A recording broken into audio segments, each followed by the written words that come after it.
এ ভাই কি বলতেছে আপনারা সবাই শোনেন আর দেখেন, বেশি বেশি শেয়ার করবেন এই ভিডিওটা। যদি ভালো লাগে আপনারা এই ভিডিওটাকে ভালো কমেন্টটা করবেন। দেখেন, আপনারাই দেখেন, আমিও দেখি। 200 বছর পরে রোহিঙ্গারাই দাবি করবে তারা আদিবাসী। উগ্র জনগোষ্ঠীর জন্য ক্ষতিগ্রস্ত হবে দেশবাসী। আশ্রয় দিয়েছে যারা তাদের বিরুদ্ধেই করবে লড়াই। স্বদেশে ফেরত না পাঠালে আদিবাসী বলে করবে বড়াই। স্বাধীন দেশে হবে না কোনো উগ্রবাদীদের ঠাঁই। সময়ের দাবি তাই দিতে হবে বিদায়।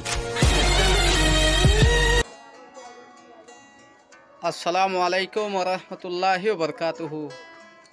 ভাই আপনাকে বলছি, আপনারও ভাইরাল হতে ইচ্ছা হচ্ছে মনে হয়। আমরা যে রোহিঙ্গা, আমরা আদিবাসী নই।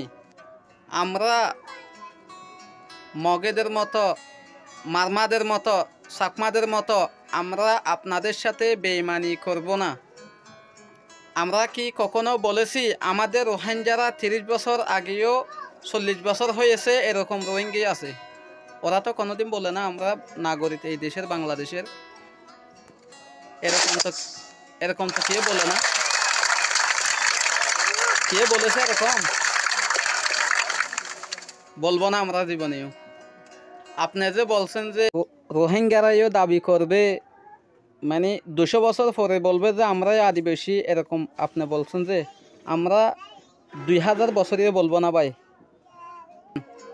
আমরা আপনাদের সাথে জীবনীয় আমরা এই দেশের নাগরিক দাবি করব না। ঠিক আছে ভাই, খামার দেশ থেকে দেখবেন। আসসালামু আলাইকুম রহমতুল্লাহ। আর আপনারা এই ভিডিওতে দেখেন, এই ভাই আমার বাংলাদেশি ভাই কি বলতেছে রোহিঙ্গাকে নিয়ে।